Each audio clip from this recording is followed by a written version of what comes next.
जय श्री कृष्ण, जय श्री राधे, जय भगवत गीते, जय गुरुदेव।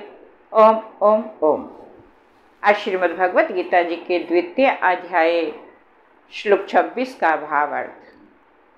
अच्च एनम नित्यम जातम नित्यम वा मन्यसे मृतम तथापि त्वं मा बहु न एवं सोचितुम अर्हसि। हे अर्जुन, यदि तुम इस आत्मा को नित्य जन्म लेने वाला और नित्य मरने वाला मानते हो तो भी हे महाबाहो अर्जुन, तुम्हें इस प्रकार से शोक नहीं करना चाहिए, चिंतित नहीं होना चाहिए।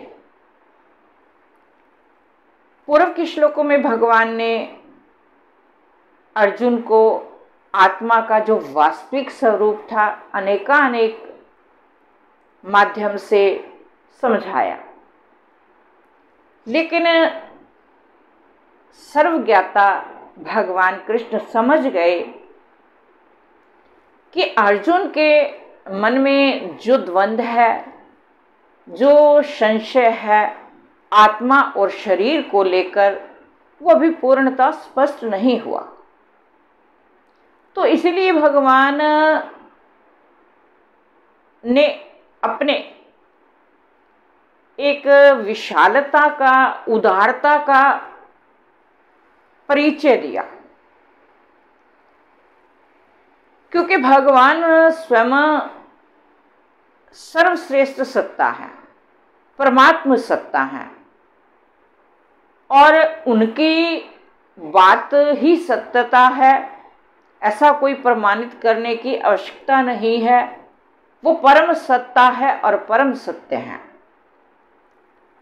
लेकिन भगवान ने यहाँ उदारता का परिचय देते हुए, हृदय की विशालता का परिचय देते हुए अर्जुन को के तर्क को पकड़ते हुए भगवान कह रहे हैं कि हे मान लो अर्जुन, अगर तुम्हारे तर्क के अनुसार, तुम्हारे विचार के अनुसार यदि तुम इस आत्मा को नित्य जन्म लेने वाला और नित्य मरने वाला मानते हो, तुम मानते हो कि ये आत्मा जब शरीर के संयोग में आती है, शरीर के संयोग के साथ जब आत्मा का मिलन होता है तो उसका जन्म होता है, और जब इस देह से, इस शरीर से आत्मा का वियोग होता है तो तब मनुष्य का, जीव का मरण होता है। मान लो तुम्हारे विचार के अनुसार है आत्मा निरंतर जन्म लेने वाली है और निरंतर मरने वाली है, तो भी अर्जुन इस सब के लिए शोक व्यक्त करना व्यर्थ है। अब यहां पर देखें आपने कि जो सर्वश्रेष्ठ सत्ता है,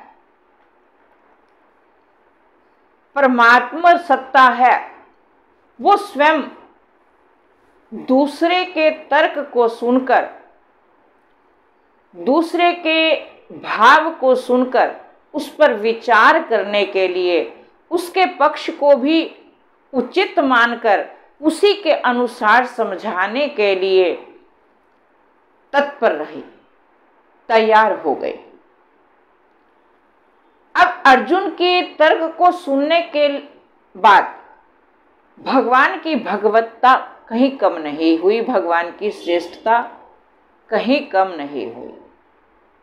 तो ये सब हम जीवों को एक सचेत किया भगवान ने, एक हम सब के लिए उदाहरण है कि अगर हम अपनी श्रेष्ठता को ही सब कुछ मानते हैं, अपने आप को ही सब कुछ मानते हैं, तो तर्क वितर्क उलझता है। किसी के तर्क वितर्क के साथ उलझन नहीं होनी चाहिए।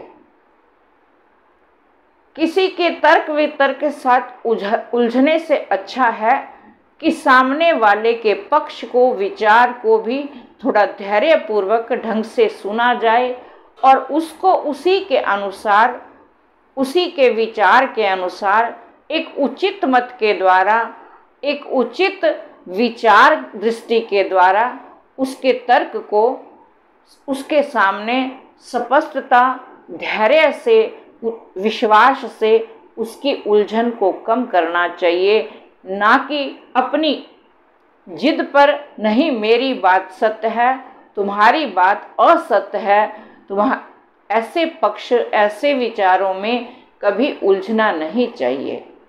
तो भगवान अर्जुन को बड़े धैर्य के साथ, बड़े विश्वास के साथ कह रहे हैं कि हे अर्जुन, तुम्हारे ही पक्ष को मान लेते हैं कि आत्मा निरंतर जन्म लेने वाली है और निरंतर मरने वाली है।